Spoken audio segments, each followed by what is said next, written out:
All of us have something in life we're trying to accomplish. And yet, very often, we're stuck in a loop of waiting, strategizing, and procrastination out of fear of failure or lack of motivation. This video is about how we need to figuratively throw ourselves into life if we can't cross the threshold to action by carefully walking. It is about life for a generation that has gotten the short end of the stick over and over again. Let's get into it. We can spend our whole lives reading about riding a bicycle. We can read every book on the planet, strategize the first ride, and study the physics behind it. But until we sit on the saddle and start pedaling, we have no idea what it means to ride a bike. For a sport like biking, this is the obvious approach, but it is also true for literally everything else in life. And yet, often enough, we act as if we could somehow go around this fundamental principle and do the opposite to our own detriment. What I mean by this is that abstraction only goes so far. Only doing the thing is the thing, nothing else. We will never know how something will work out until we do it. So let's address the issue. There are many excuses we put forth as to why we can't start doing whatever it is we're trying to accomplish. Procrastination is one of these curses. Sometimes we are waiting for motivation to come to us before we act.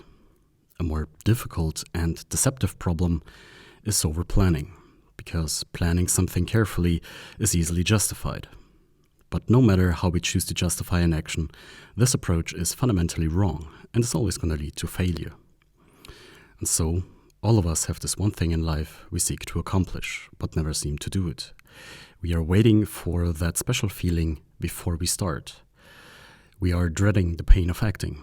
A divine spark is supposed to hit us suddenly and out of the blue. We are waiting for our calling in life, and well, crickets, nothing calls out to us. The TLDR here is, life works in the opposite way. Do first, then the divine spark will come, no matter what it is we're trying to accomplish. Every problem we have, most people across history have had as well. And that's the thing about us. We can fly to Mars and develop artificial intelligence, but the real problems regarding the human condition can't seem to be fixed in a lasting way. The ancients were just as conflicted as we are today, a few thousand years later, and one would assume we have understood how to tackle these issues, but we haven't. Most of us do things with a certain process that looks kind of like this. First, there's a want or need, something we'd like to accomplish, then we think endlessly about it, and then we wait for a good feeling within us to arise. And only then will we do the thing. We justify this with a need for careful planning. Western civilization generally is very focused on planning. We like to think things through and need a clear mental image of what we will be doing before we're doing it. The idea is that we can predict the future with accuracy, avoid failure, and prevent pain. This mode of thinking largely stems from the Enlightenment era, in which Western thought was primarily characterized by reason. The Industrial Revolution crowned careful planning and predicting the future above all else to maximize factory output and manage supply chains. And yes, with a fixed set of variables, the predictive process has proven quite valuable within the context of a system such as a factory. Experience, therefore, became largely invalid. The Industrial Revolution removed human experience and individual ingenuity for the vast majority of people. Instead, most people became cogs in a machine where they were expected to do simple, mindless, and repetitive tasks 16 hours a day. Standardization of processes has taken over. The removal of experience wasn't a bug, it was a feature. And that was the whole point of the factory line. A new worker can perform the assigned task almost as well as the one that has been working the line for many years. And as the system progressed, we became more and more used to handing over what is essentially life to others. No experience needed, no doing needed. Additionally, regulatory bodies and their administrations have taken us further and further away from the concept of lived experience. In the context of business, this means endless meetings. The excessive need for group approval through institutions has become its own sport. The reason they make us feel dull and empty is precisely because we aren't allowed to experience the word for ourselves. Every project, no matter how small, needs a thorough process. Approvals need second approvals, need final approvals, need approval from teams that are connected to the issues, need approval from legal. There is no room for individual creative thought. This whole process takes on a life of its own. It essentially becomes a monster that feeds on the obsessive need to not do the thing. The prerogative is first and foremost to abdicate any and all responsibility. These monsters typically grow until they have devoured the thing itself, because out of all the possible endings, that was the best case, if not a goal itself. Doing nothing. Because the thing is scary, not doing the thing is safe, and who does not want to be safe now? That would be irresponsible. And in the few cases where the monster is defeated for some reason, now permits have to be gotten, discussed, and of course, the permit itself is a complicated process as well and creates another monster. And so, we live in a perpetual state of waiting. In our jobs, we wait for approval and endless meetings, sometimes for months or years, but it is far more destructive when this way of living creeps into our deepest inner personal life. There, we may wait for this good feeling, this special feeling, while arguing endlessly with ourselves. We have gotten so used to this waiting that we have lost the ability to thrust ourselves into novelty with faith in ourselves. The supremacy of lived experience is something that is getting more and more alien to us. And the question is, for what? All this waiting, all this arguing, all this planning and rationalizing and scrutinizing and planning again and again and again, weighing the pros and the cons and asking friends and family and consulting the internet.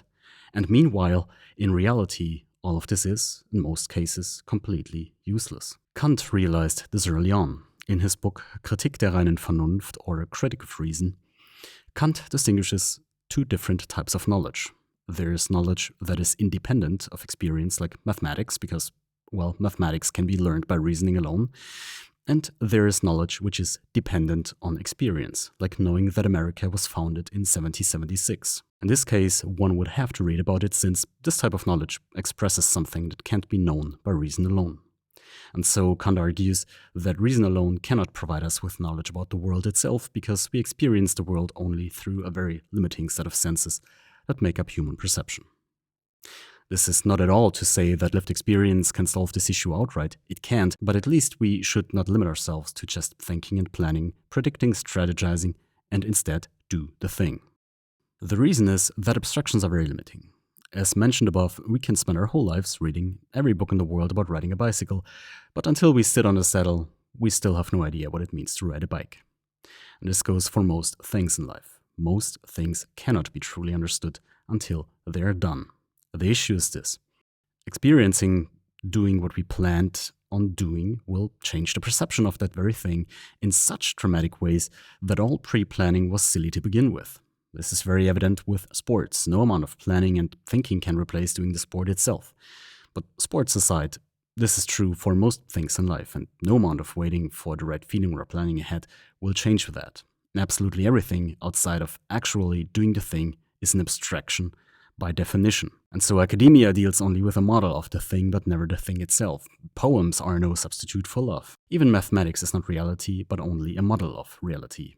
Granted, it is a very powerful model, but it is a model. Math alone is not enough. It is no substitute for the engineer who actually goes out into the field and builds the bridge. If that wasn't the case, engineers would have lost their jobs to mathematicians long ago. Trial and error are necessary parts of life. I want to hammer this point home. Only doing the thing is the thing, nothing else. A seemingly good reason for waiting is trying to predict the outcome of whatever it is we're trying to accomplish. So let's talk about our predictive capabilities for a minute. The reason we excessively think about the thing is our brain is trying to avoid pain. And the TLDR here is that our predictive capabilities are hilariously bad. We are so bad at predicting the future that it is genuinely scary. Think about how many marriages fail despite the fact that they involve two people who should know themselves and each other intimately, and they still fail.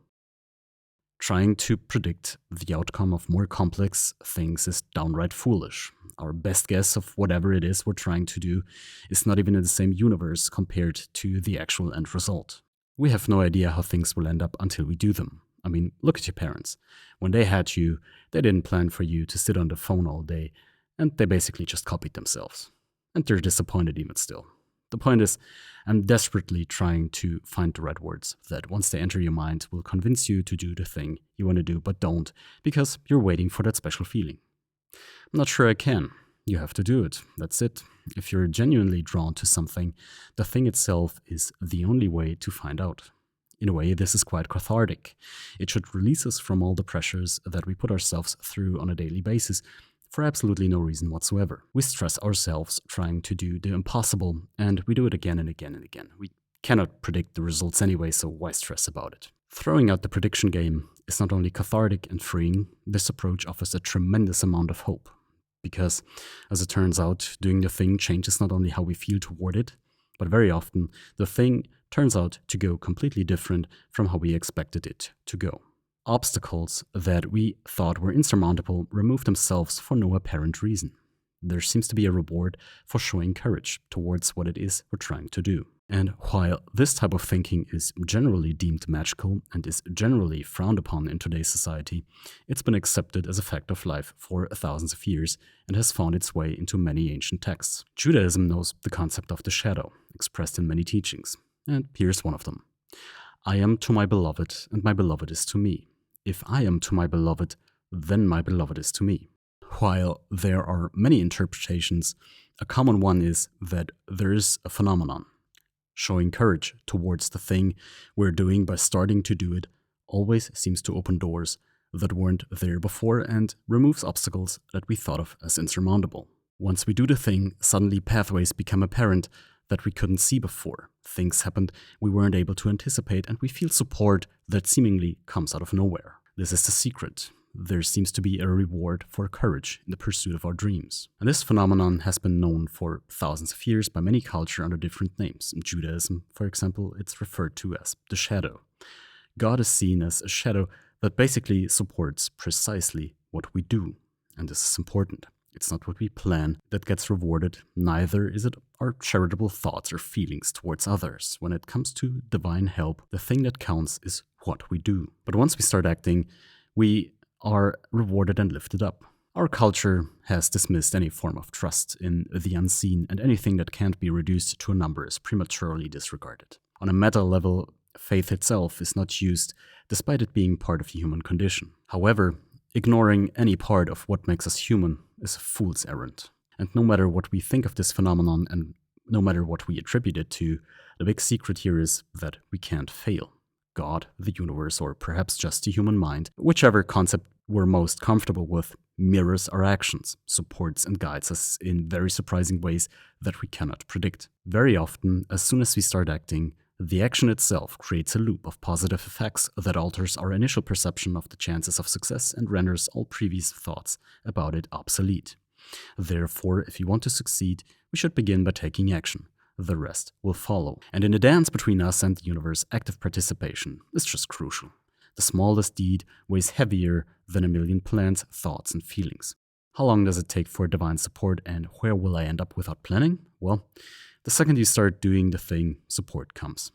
Anything that we do with a sincere effort is going to be rewarded. There are many deeper truths here that are completely disregarded by modern society, but the fact remains that this works.